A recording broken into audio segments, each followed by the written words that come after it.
Magandang buhay po. Hello po, I'm Sir Jed at hindi po tayo inabot ng time para sa presentation natin para sa ating session 6 dito sa ating cluster-based inset.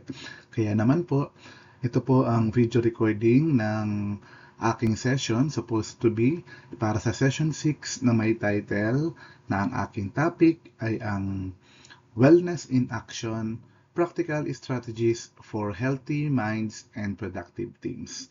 Tamang-tama po, napapanahon ngayon na kailangan natin ang healthy minds, ang productive teams sa ating kanya-kanyang setting, sa ating kanya-kanyang school, sa ating kanya-kanyang community, sa loob ng ating mga classroom. Kaya kailangan ang wellness ay makita. Kaya action na natin ang wellness na ito. Maaring sa mga susunod na slides ay maaring yung iba ay napakinggan o na-encounter na ninyo. Pero hayaan nyo pa rin magdagdag ako sa mga bagay na alam na natin at sa mga bagay na pwede pa nating malaman para dito sa ating session topic. Okay? So, eto tayo. First slide, ang Kapalonga Central School Community. Ayan, masasaya tayo dyan. Ayan. Ito naman, next slide is from the Jesmo Orania Elementary School. Ayan, masasaya rin tayo dyan. At ang ating next naka-cluster ay ang Marca Morillo Elementary School. Ayan. Kung titingnan natin, talaga po tayo, di ba? Ibig ko pong sabihin ay talagang makikita natin na tayo ay happy or mga nakasmile. Pero, totoo ba yung smiles natin?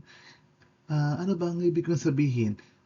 Ngayon kasi, ang hirap na, di ba? Minsan, kung sino pa yung lagi nakasmile, minsan yung pang totoong malungkot. O kaya naman yung lagi malungkot, yun naman talagang totoong masaya.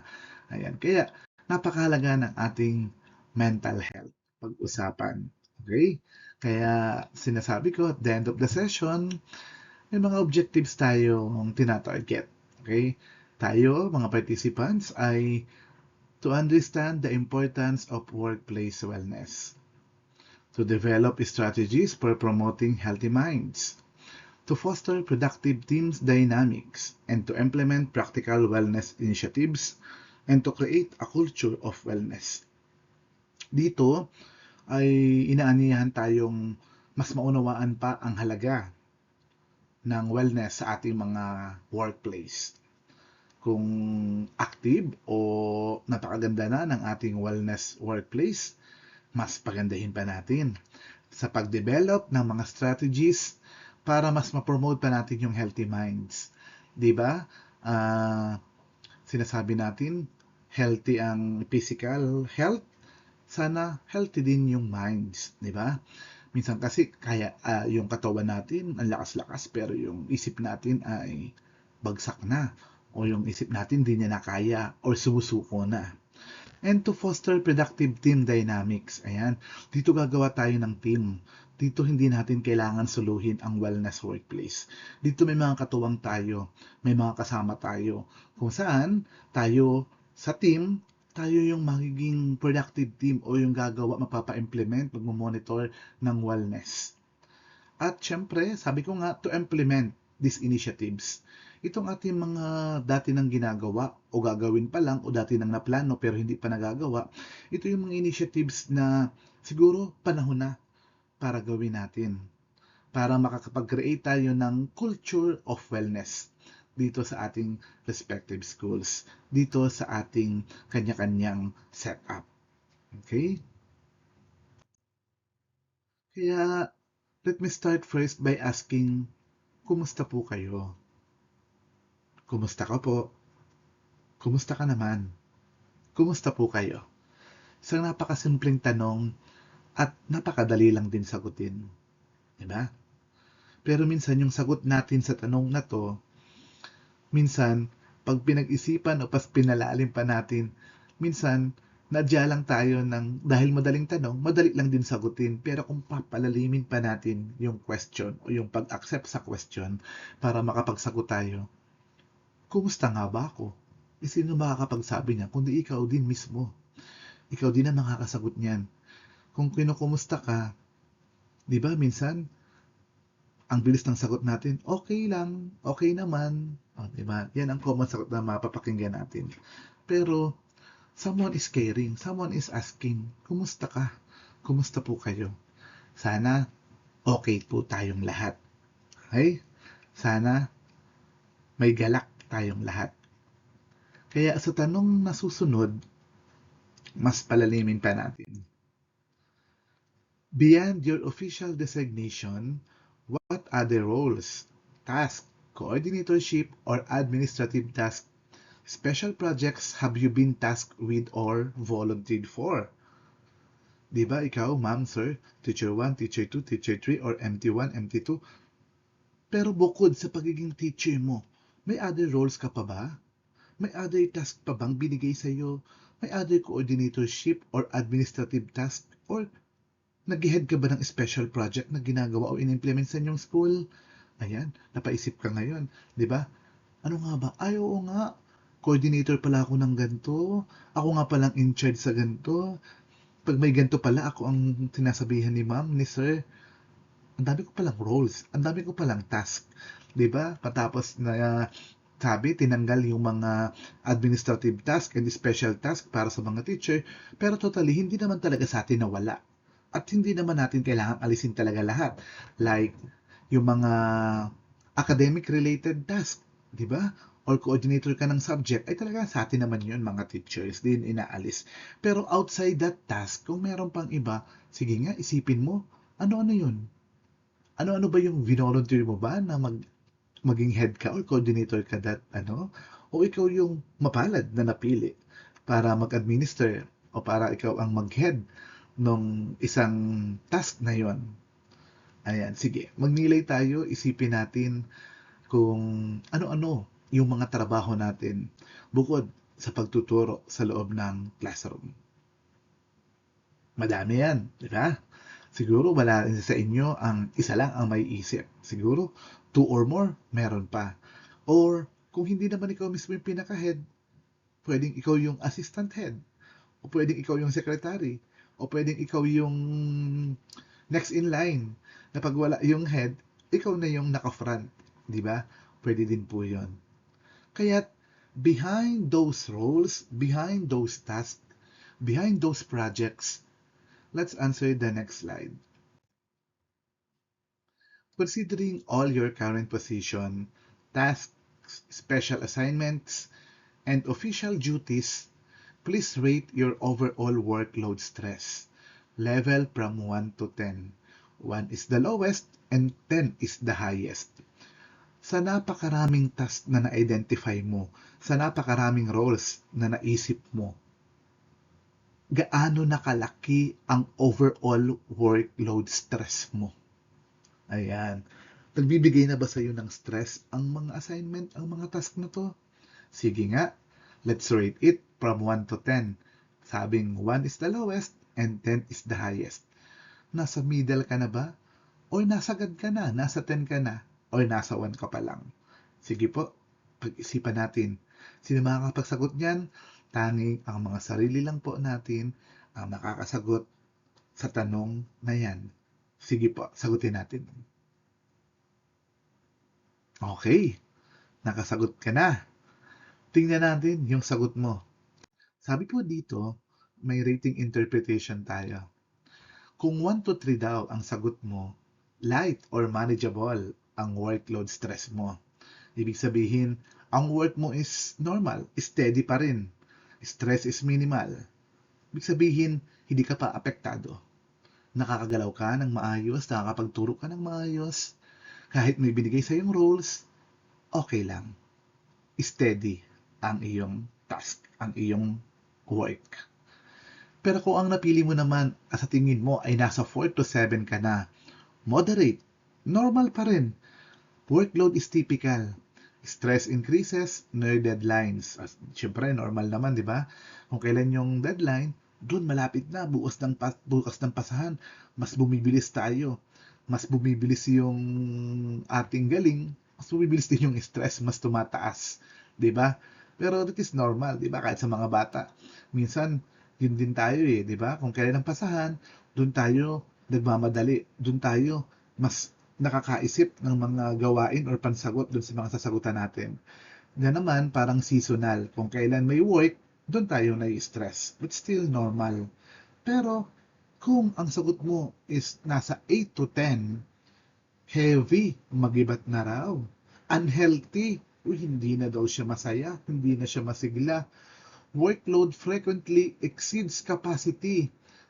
Yung parang sagad na sagad ka na, leading to significant fatigue. Yan na, sumakit na yung ulo mo, tumaas na yung presyon mo, di ba? Tumaas na yung stress level mo. Hindi ka nakakapag-isip ng maayos. Kailangan mo na si kumparing Biogesic, si paracetamol. Diba? Hanap-hanap mo na siya, sikatin ko, si Salonpas. Kasi unhealthy na yung environment. Heavy na. Ayan. On that questions na mga sinagot natin simula kanina, simula sa sabi niyong okay ka lang nung kinumusta ka, hanggang sa na-anticipate mo o nasagot mo na nasa unhealthy ka na palang environment, unhealthy na pala yung workplace mo. Eto na po tayo. Ito na yung pinag-uusapan natin na kailangan nating sagutin or tugunan itong ating wellness workplace. Dahil napakalaga po nito. Sabi nga dyan, why wellness matters now more than ever. Now, ngayon na. Sagutin na natin itong wellness na ito. Pansinin po natin ang wellness na sinasabi nito. Why? Stop stress speaking. Nung March 2024 survey, sabi po dyan ay anxiety is the most common daily emotion reported among teachers. Katulad natin mga teachers, meron na daw tayong anxiety. Common na. Addressing this is a crucial for retention. Ayan. Dapat i-address na natin to para mabawasan to. Pansinin natin to. Dito na lang. O sige, sa kanya-kanya nating school o sa kanya-kanya yung grade level. Among yourselves, maaaring ikaw na yung may anxiety or may kilala ka. Siya na ba? Baka yung friend mo na. Baka yung kapitbahay mo ng classroom may anxiety. Ano po ba yung anxiety na yan? Marami man palatandaan sa anxiety. When you say anxiety, nervousness, worry, concern, unease, apprehension, disquiet, fretfulness, angst.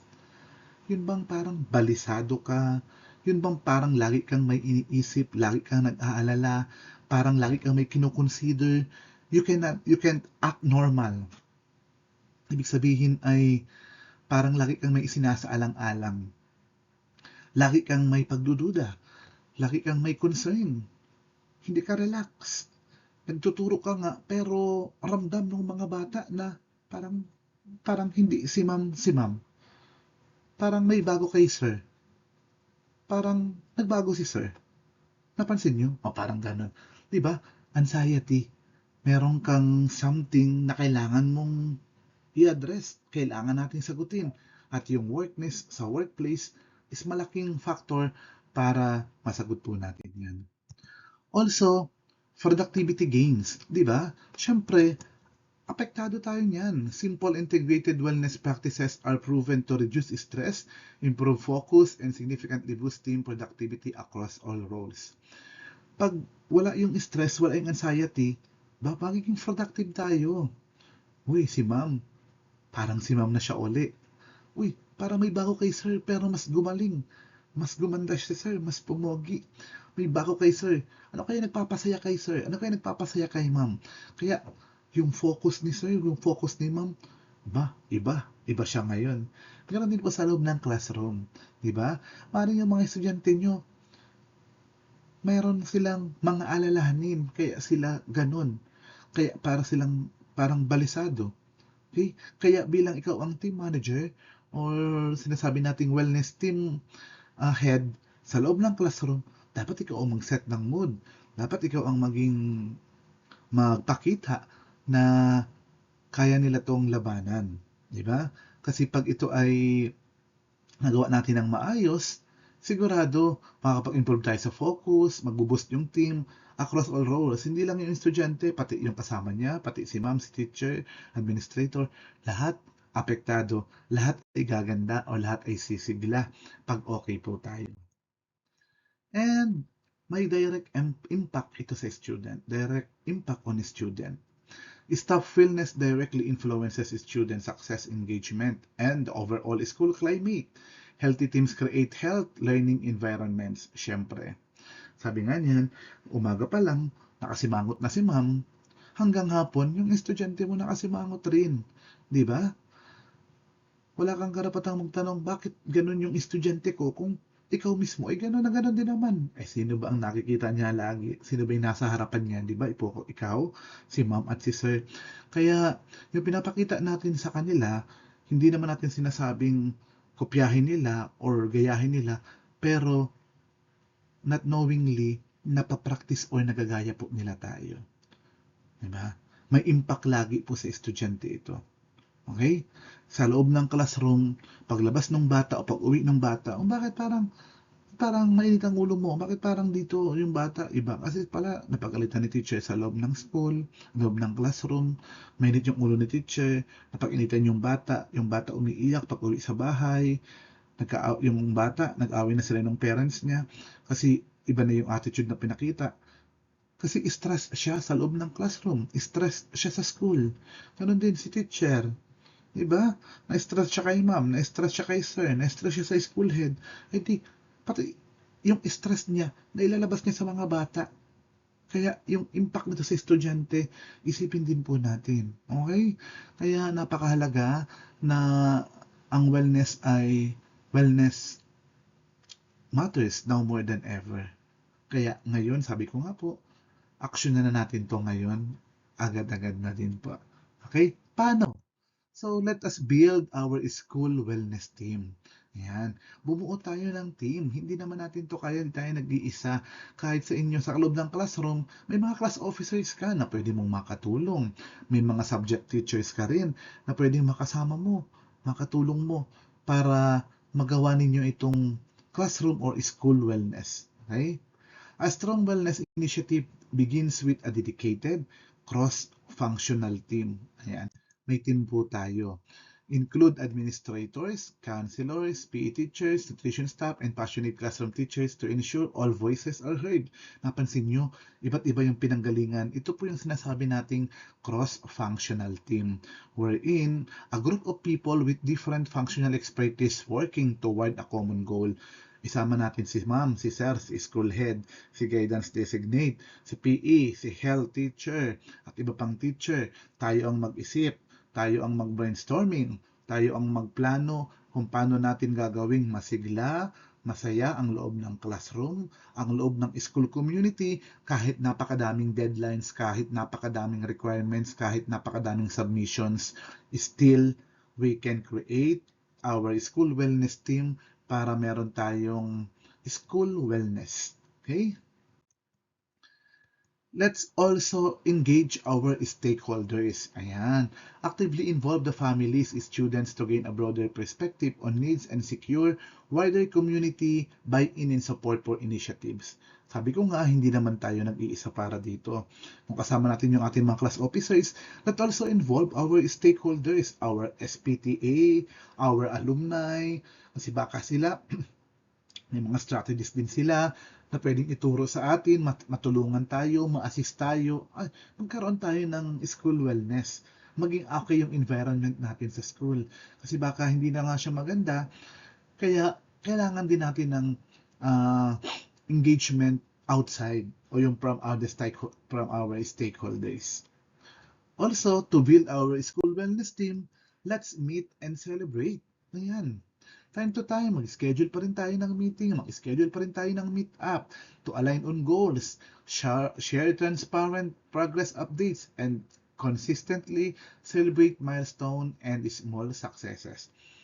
Diba sa classroom, ganun din naman, yung estudyante mo sumali, nanalo, o hindi naman nanalo, pero still, yung guts na siya ay sumali, let's celebrate that. Ano ba naman kung may pa-candy ka, may papalakpak ka, may pa-certificate ka, may pa-medal ka, or may pa-chocolate ka. Yung maliit na bagay pero can make a big difference. Kaya, let's celebrate small success. Okay? Among ourselves, di ba, binati ka, pinagawang kang tarpaulin, nakaka-boost yan ng moral ng teachers o ng estudyante. Kaya mas lalo natin ginagalingan, mas lalo tayong ginaganahan, mas lalo tayong nag-i-improve. Okay? So, crafting a wellness action plan, ayan, dapat daw ito ay nag-work o kaya ay makatotohanan. How? Siyempre, kailangan natin mag-assess. We need assessment. Alamin natin anong kailangan natin, ano ang nawawala sa atin, ano ang missing link sa atin, ano ba yung pinaka kinakailangan natin gawin agad-agad o priority natin. And of course, if we have that, let's make our SMART goals. Siyempre, alam na natin yan. Pag we say SMART, specific, measurable, attainable, realistic, and time-bounded to provide clear direction and benchmarks. Ibig sabihin, nakita na natin, na-assess na natin. Now, ito na, i-target na natin ito. Simple lang, pero may dating. Simple lang, pero kaya natin gawin at magagawa natin. And lastly, implement and delegate. Yan, i-implement natin siya. Ipatupad, wag lang gumawa ng action plan pero hindi ginawa. I-delegate, maglagay tayo ng mga designated natin na kasama na magpapacilitate. Maglagay tayo at i-monitor natin. Evaluate. That is the last part. Kung ilan ay pwede pa ba next month, sige, patuloy natin yan. Kung hindi na pwede, ay di stop na muna po tayo yan. That kind, okay? So, delegate and monitor. We monitor pa rin. Kahit pa sabihin na natin tested and proven yan, gawin pa rin natin yan. Kaya now, meron tayong mga evidence-based o yung mga tested and proven ng ginagawa sa mga schools na nagsusupport sa mental health. Integrate proven practices into the school environment to foster resilience and emotional balance. Like mindfulness and breaks. Promote short mindfulness break, guided breathing exercises, and easy access to digital stress management resources for all staff. Okay, maging mindful tayo. Magpahinga din tayo. Pag pagod, mag-break. Pag pagod, magpahinga. Pero hindi susuko, hindi aayaw. Magpapatuloy pa rin. Pagkatapos magpahinga, okay, then proceed na po ulit. Continue na tayo. Inhale, exhale. That is a very good exercise. Breathing exercise. Diba? Imbis na magsalita ka, na maaring makasakit ka, na maaring magkamali ka, at tandaan, pag galit tayo, walang magandang lalabas sa bibig natin. At baka pagsisihan natin yan. Instead, inhale, exhale. Breathing exercise. Also, integrate daw natin ang social emotional learning or SEL with physical activity and nutrition to support holistic well-being. Yan. Health matters, di ba? Ano ba yung kinakain mo? Masasasya pa ba? Baka yan ang nagpapa-stress sa'yo. Puro ka na lang soft drinks, chicherya. And social emotional learning. Okay? Hindi lang ito physical activity, pati yung emotion natin, binabantayan din natin or binibigyan din natin ng pansin.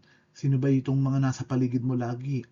Napapalibutan ka na ba ng mga taong laging stress sa buhay? Laging parang pinagkaitan ng biyaya? O laging naghahanap ng kaginhawahan sa buhay? Ayan. I-integrate po natin yan. Also, recognition and morale. Formal and informal recognition of staff achievements build community, increase morale, and strengthen a sense of connectedness. Kanina nabanggit ko din po ito, connected din po ito doon. Nasabi ko nga, pag ikaw na-recognize, minsan nakakapagpatibay ito ng morale. Ganun din sa mga estudyante mo.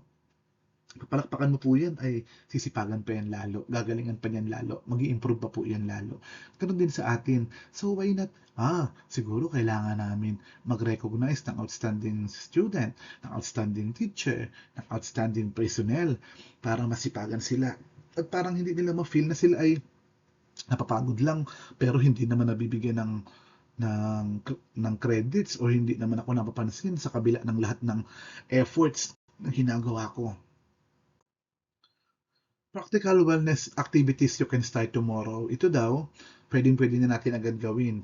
Hold voluntary step or exercise challenges to make movement fun and competitive, to encourage standing desk, walking meetings, or dynamic stretching.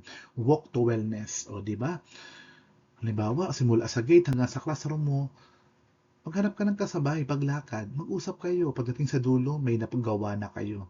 May naplano na kayo, may napag-usapan na kayo. Nag-walk kayo, hindi kayo ni-stress na nakaupo lang, nakatayo lang. Ibig sabihin ay may nakikita kayo, nare-relax yung mata nyo, may mga nakita kayong plants, green plants. Ibig sabihin ay gumalaw, encouraging movement. Okay? 'Di ba minsan may marathon, may walkathon, o 'di ba yung iba sa inyo ay ah, naglalakad paghapon o paggabi nag-exercise, 'di ba?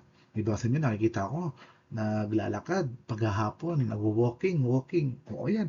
Napakagandang activity yan. Wellness activity.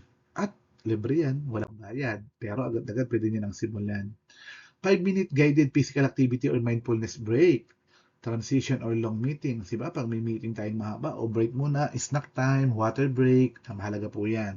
A quiet recharge zone for stop during preparation or periods or breaks. Mahalaga din na meron tayong corner or classroom or lugar kung saan nararamdaman natin na safe at nakakapag-relax tayo. Yung classroom na mabango, malinis, may music na parang nature, 'di ba? Parang yun yung comfort zone mo. Pag pagod ka na sa stress na sa loob ng classroom, sandali lang class, magpupunta lang ako madali. Pagpunta mo doon, mag-meditate ka, maupo ka, tumahimik ka, ayan, magnilay ka, quiet reflection, stretching ka, ayan, makakatulong po yan sa iyo. Again, para maiwasan mo yung magkamali, may magawang hindi maganda, or mayroon kang aksyon na makapanakit ka pa, imbes mag-stop ka muna, mag-pause ka muna. Okay? Sabi din dyan, may case study na ginawa na yung isang school after implement yung mga dedicated wellness committee na ma-activate, implement, nag-improve yung ng 30% yung kanilang staff engagement. Okay, nabawasan yung mga absenteeism, yung mga late, nabawasan o nawala. Sabihin, mas na energize si teacher na pumasok. Mas na-encourage siyang mag-aga pumasok at wag nang malate. Dati nalilate siya. Ay ngayon, inisikapagan niya na maagap na siyang pumapasok. Gusto niya maagap na din siyang pumapasok. That is, may case study na talagang nagsasabing, totoo po yan. At tayo, kung iniisip natin, di ba, kung titingnan lang natin o iniisip pa lang natin, maaaring matulungan talaga tayo nito. Kaya, also, our behavior, di ba? Kahit sa loob ng klase may mga bata, pag ikaw hindi lagi mainit ang ulo mo, makita mo nakasmile yung estudyante mo sa'yo. Di ba alam kung nakikinig siya sa'yo o nagkalutang o basta nakasmile siya at yung smile niya ay nagmumultiply. Yung smile niya nakakapag-duplicate. Napapa-smile ka rin, tumatawa na din pala ako. Di ba? Pero kung nakasimangot ka, nakita mo si salamin mo ay yung estudyante mo, nakasimangot na rin. Kaya napakahalaga po nito. It can improve behavior and to have a better outcomes. Sabi nga natin, yung mga estudyante mo, yung dating stress, tumataas yung grade. Diba? Yung dating teacher na hindi nagsasubmit ng DLP, ng mga hinahanap ni ma'am, hinahanap ni sir, ngayon, first day, Monday, nagsasubmit na, nagpapacheck na, nauna na siya ngayon. Better outcomes. Okay? Sabi, in overcoming challenges and sustaining momentum, let's let's first start small and build wins, di ba? We cannot change everything at once. Kung yan ay inabutan natin, yan ay nakasanayan, di ba? Sabi natin, ay, mahirap nang baguhin yan. Pero we can start small. Simulan lang muna natin sa ating sarili, sa ating grupo lang muna. Mga pakialaman lahat, hindi natin magagawa yan. Let's start small. Let's focus first dun lamang sa maliit na bagay na alam nating smart at alam nating kaya nating magalaw or mabago, ma-change. 'Di ba? At yung change na sinasabi natin, parang kayo na for better outcomes, we change for the better. 'Di ba?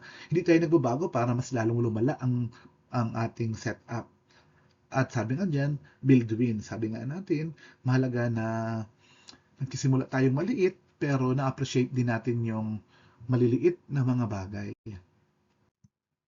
Track and adapt. Rely on your action plans and data. Survey of system rates to track progress. Be flexible and adjust strategies if they are not yielding the desired result. Track and adapt. Napakaganda po na tinatrack natin ito or minomonitor natin ito.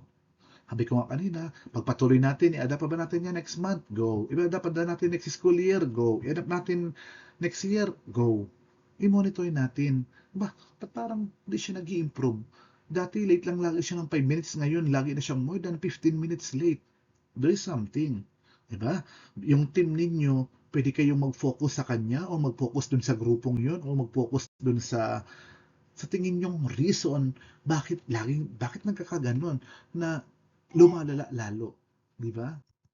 And engage leadership. Sabi nga diyan, ang pagiging leader hindi lang naman laging nasa senior, di ba? Pero as seniors, leader tayo, magpakas-leader din tayo sa ating mga junior. At ganoon din tayong junior, makinig tayo sa ating mga seniors. Lagi may mga wisdom yan. Lagi may wisdom yan si ma'am, si sir. Hindi naman yan magiging school head, hindi naman yan magiging master teacher, hindi naman yan magiging kung nasaan siyang position ngayon. Kung wala siyang wisdom, lagi lang siyang maaaring hindi natin nakikita ngayon, pero mas lawakan pa natin ang ating pangunawa. But ganun pa rin, we can all be leaders. Okay. Parang give and take lang din po yan. The next slide ay i-adapt ko po doon sa session ng ating SDS, si Sir Tito Marsilia, doon sa kanyang session po doon sa amin. Na kung saan, bukod doon sa mga factor na nabanggit ko, binigyan din niyang diin ang digital well-being na isang source ng ating stress or ng ating sa workplace wellness natin. Why? Because digital well-being refers to the impact that the technology use, especially screen time. Gaano ba tayo katagal sa ating gadgets, notifications, and constant connectivity na mayroong kinalaman sa ating mental, physical, and emotional health, as well as the relationship and ability to focus. Di ba? Minsan, kung ano-ano nababasa, napapanood natin sa ating mga laptop, sa ating mga cellphones. At minsan nagsasabi tayo, mabuti pang din na lang ako nanood, mabuti pang natulog na lang ako. Kasi may dala kang gibat sa emotion mo, sa mental health mo, or parang pagod na pagod ka kahit wala kang ginagawa, apektado po tayo. In a broad sense, it's about mindfully managing your relationship with technology so that it supports your goals and values rather than undermining them. It's the pursuit of a healthy balance between online engagement and offline life. May offline life ka pa ba? Meron ka pa bang mundo outside the digital world? Baka nakatali ka ng maigi sa cellphone mo. Kaya mo pa bang maglakad, maglabas ng bahay, may nawalang dalang cellphone? Di ba? Siyempre, school head ka, di lagi ka madalang cellphone, matutulog ka na lang, like, kapatay pa yung cellphone, may nag-chat pa, o kaya, master teacher ka, o kaya ay head ka ng isang department, abang-abang mo, oy, may update si ma'am, o ay, may submission na naman. Ba, dapat meron ka ring may boundaries, di ba? Ito si online, ito si offline. Dapat may outside world ka pa because dyan sa technology o sa gadget na meron tayo. Digital well-being is now a critical component of workplace wellness because the nature of modern work relies almost entirely on technology, often leading to burnout, stress, and reduced productivity. Kadalasan ngayon, ang submission online. Tulad ng mga activity natin ngayon sa Inset, di ba? Magda-download, magsasagot, mag-a-upload, di ba? Paperless. Pero alam naman natin, hindi tayo lahat ganun ka galing sa mga ganun. Kaya maaari tayong magpa-assist, magpatulong sa mga marunong. Pero itong mga bagay na di natin alam, minsan ito nagbukas ng stress sa atin.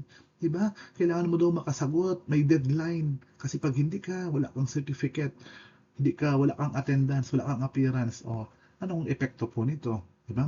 May stress tayo. Kaya constant notification, overlapping apps, and the pressure of immediate email responses cause cognitive overload and attention fragmentation. Poor digital habits directly increase stress and reduce the quality of deep work.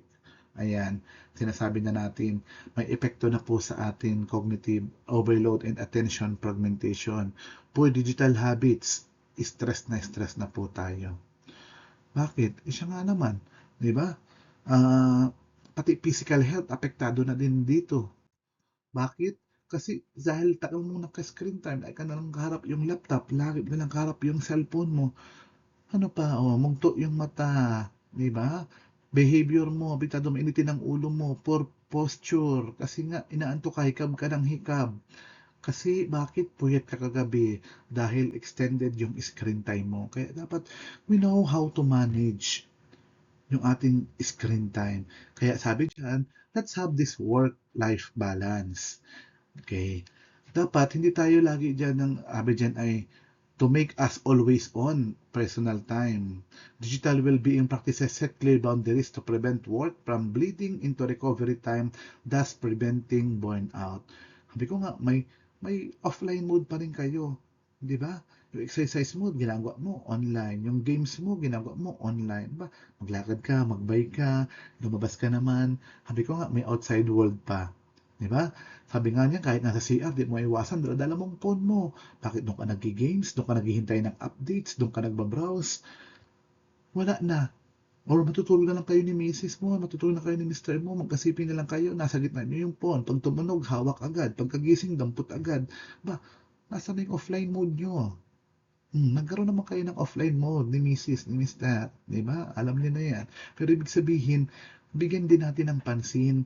Hindi lang lagi tayong workload or yung technology o yung ating sinasabi dito sa atin na kinakailangan nating sometimes mag-offline din sa mga bagay na ito. Pero totoo naman, especially kung sabi ko nga, kung schoolhead ka, laging may mamiss ka lang na ilang minuto, ang dami-dami nang napag-usapan, ang dami na nabanggit ka na pala o may tinatanong pala sa iyo, natabunan na siya. Kaya kailangan pa rin naman ito kasi ito na din yung mundo natin. Kaya lang, marunong ka pa rin dapat mag-balance. Okay? And productivity and efficiency, when employees are overwhelmed by unnecessary digital distraction, non-essential meetings, the actual output declines. Improving digital well-being simplifies workflow, leading to more focused work sessions. Sabi ko din kanina, yung productivity and efficiency mo, apektado, bawas. May pinagkaiba po yan ha. Ang productive and bilang efficient. Diba? Mas maganda kung productive ka na, efficient ka pa. Okay? Like, halimbawa, it is a rate of output for a specific period of time. Ability to maximize output. O, di ba? Dapat daw productive tayo and efficient rin. Also, sabi nga dyan, this is a slide from Sir Tito. Work smart, live well. Cultivating digital well-being in professional spaces. Define clear work hours and enforce no check zones outside them. Halimbawa, no emails or no chat after 8 p.m. Meron ba kayong ganon? Yung iba sa inyo, may kilala ba kayong pag-uwi ng bahay? Aba, di mo na yan makapapahawak ng cellphone. Bukas na ulit yan online. Kaya kung may kailangan ka, bukas mo na siya makukontak. O kaya tatawagan mo na. Kasi talagang pagdating ng bahay, offline mode na siya. Di ba? Ganun ang practice natin. Thank you, congrats na kinaya mo, di ba? O kung hindi naman, ay, pwede pag-isipan din natin. Kasi digital well-being is about crafting and maintaining a healthy relationship with technology. Tayo ba? Healthy ang relationship natin kay technology? Ayan. Kung okay, digital well-being din tayo. Pasok po tayo dito. Kaya dapat healthy yung relationship natin. When we say healthy, hindi siya nagkakos o nagbibigay sa atin ng stress or distraction sa ating work. The best motivation for teacher is a combination of internal and external factor or intrinsic or extrinsic factors that support their professional purpose and well-being. Para sa atin mga teachers, ano ba itong internal? Di ba? Student success and growth. Pag nakita natin, nakapasa na yung ko, engineer na siya, nice na siya. Ang saya sa pakiramdam. Namomotivate tayo, gagalingan ko pala sa work ko, pagsisipagan ko pa, nakikita ko na yung sense of purpose ko, autonomy and creativity ko, professional mastery. Bakit? Ito yung nag-motivate sa atin eh. O kaya naman yung external factor o yung mga support sa atin, recognition and respect. Sabi ko nga, dahil napapahalagahan ka, mas ginagalingan mo pa. Nakaramdaman mo yung respeto bilang teacher, bilang isang tao, pinapakita sa iyo. At nag-open ito ng career or ng pathways, di ba? Sinusupport ka. Maaring pinag-support ka kung gusto mo mag-masteral, nakakakuha ka ng support from your administration. That is the extrinsic motivations o yung mga supports. Pero may isa pa akong alam, talaga nakapag-motivate sa inyo. At alam ko pare-pares tayo, magkakasundo po tayo dito. Na kung saan, pag nakita na natin to or pag lumabas na ito, diba, nakasmile na tayo. Diba? I know, you can relate, diba? Pag nakita na natin yan, or may nag-chat na, green heart na, or green na yung mata, or puso-pusoan na kulay green, alam na this. Especially kung may mga unexpected na mga blessings na dumadating, may bonus, ganyan. Oh, okay, 'di ba masaya tayo kasi minsan baka na-stress din tayo, "Ay pumasok na nga," mas na-stress ka lalo. Kasi nakita mo, ay kulang pa, negative pa, 'pag pinagbayad dun sa mga obligations mo. But still, nakakapagbigay sa atin ng, motivation, 'di ba? Kaya naman, sabi nga natin magsisimula na tayo, reinforce your team, ayan. Palakasin na natin, let's strengthen our wellness team. Pumili na tayo ng mga makakasama natin na magpaplano at mag-implement nito. At i-embed healthy daily. Mental health and physical well-being may tikiting simple practical strategies into your daily routines and school transitions. Maging part na po ito lagi, di ba? Kasama natin kasi wellness pag umaga. Yung mga bata nag-exercise, sama-sama tayo sa wellness, di ba? May ganon. Pero ikaw ba, kasama ka din ba doon? O kaya i-daily na po natin ito. And kung sa kantin walang lumuluto ng mga healthy foods, aba, we can suggest, aba, magluto naman po kayo nito, tulungan nyo naman po kami dito. Okay? And to foster a thriving culture. Work together to create a supportive school environment where healthy minds fuel highly productive resilient teams. Oy, di ba? Talagang nakikita sa atin, sa school natin, na if you work together, maganda ang kalalabasan po nito. Kaya what we need is to have our commitment. Let's commit.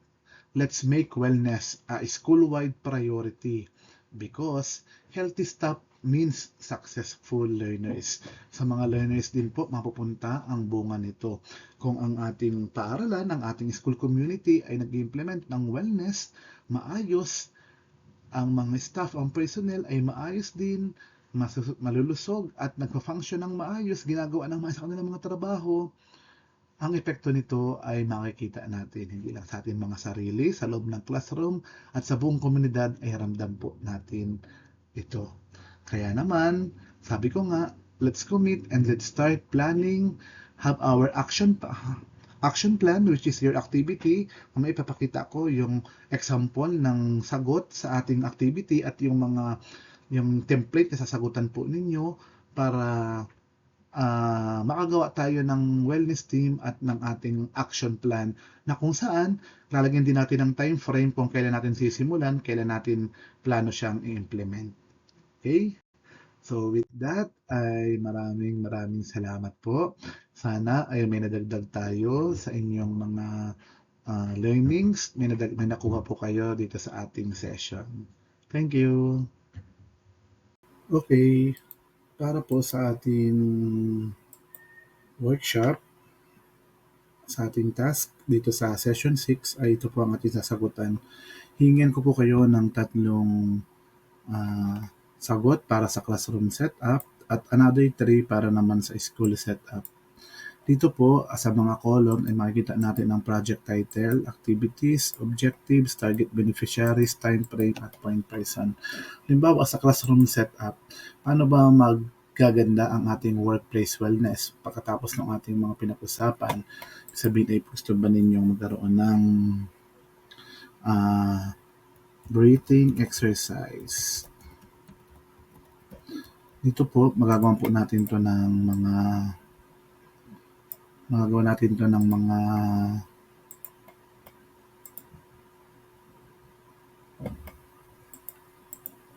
title na pwede tayong mag-search sa AI, matutulungan tayo niyan. Breathing exercise, ayan. Yung title, activity, every end of period. I-describe po natin yan. There will be a 5-minute break for breathing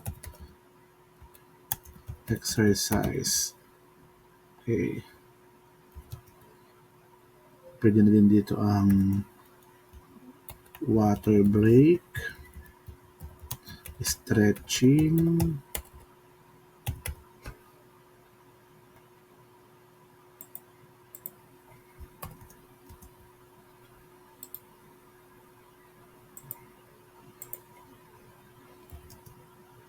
walking around the room. Yan. baka na-stress dun sa subject mo, pwede yan. Objectives, syempre, pwede tayo dyan maglagay ng learners, kahit si teachers, beneficiary niyan, di ba? Time frame ay may papasok na January 2026, sisimulan na natin. Class president, officers, point person, advisor.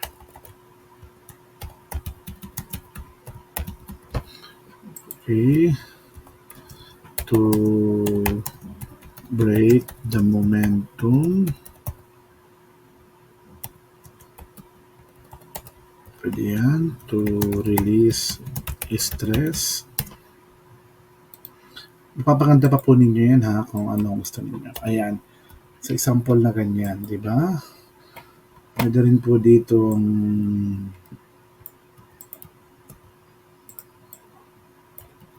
awards and recognition, di ba? Recognize the learners' achievements, academics, sports, sa mga assignments, sa projects, ayan. Klase pang gagawin nyo. To give certificates and medals. Pwede, di ba? Ano objective nun? To recognize and celebrate small or big wins or achievements. Diba? Pinag-usapan natin kanina. To inspire more learners to pursue their willingness to join in different activities. Diba? Maka-inspire sa kanila. Learners, teachers, sama nyo na din ang parents kasi pag nag-recognize tayo, sama din ang parents. Okay. Learners lang yan.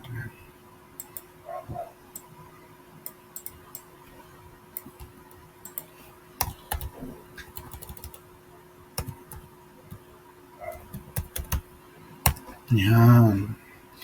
O diba? With that, ay sa classroom, magkakaroon tayo ng environment na kung saan ay yung mga bata ay di makakaramdam ng anxiety or ng stress dahil may mga program tayong ipinatutupad. Meron naman kayong suggestion sa school. Meron kayong suggestion. Nagdagan nyo na ng isa ha. Halimbawa ay sa school po sana ay merong pwede din tayo maglagay ng awards and recognition, di ba? Kung merong gusto nyo nun. Pwede dito ang silent or prayer room, di ba?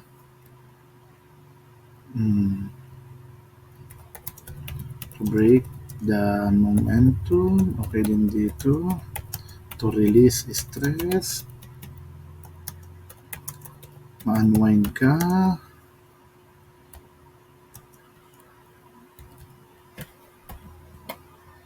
yan. Ano yung meron sa silent room? To pray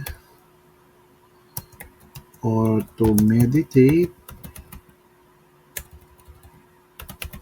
in an environment wherein there is silence and comfort. Bakit? Kasi mabango dun sa sa lugar, di ba? Teachers, Kahit mga administrators. So, wala muna din sa January 2026. Point person, IDC property custodian, si school head, tapos yung grade chair. Yan. Ganyan lamang po ang gagawin natin dito sa ating output. Mapapaganda niyo pa po yan, nababigyan niyo pa po yan ng magandang title. Marami pa po tayong pwedeng naisip dyan. Hindi ko na lang po ilalagay kasi alam ko po gusto ko po sa inyong mangyari mismo gumagaling ang mga suggestions na gusto ninyong mangyari sa loob ng inyong classroom at sa inyong mga paaralan. Thank you po.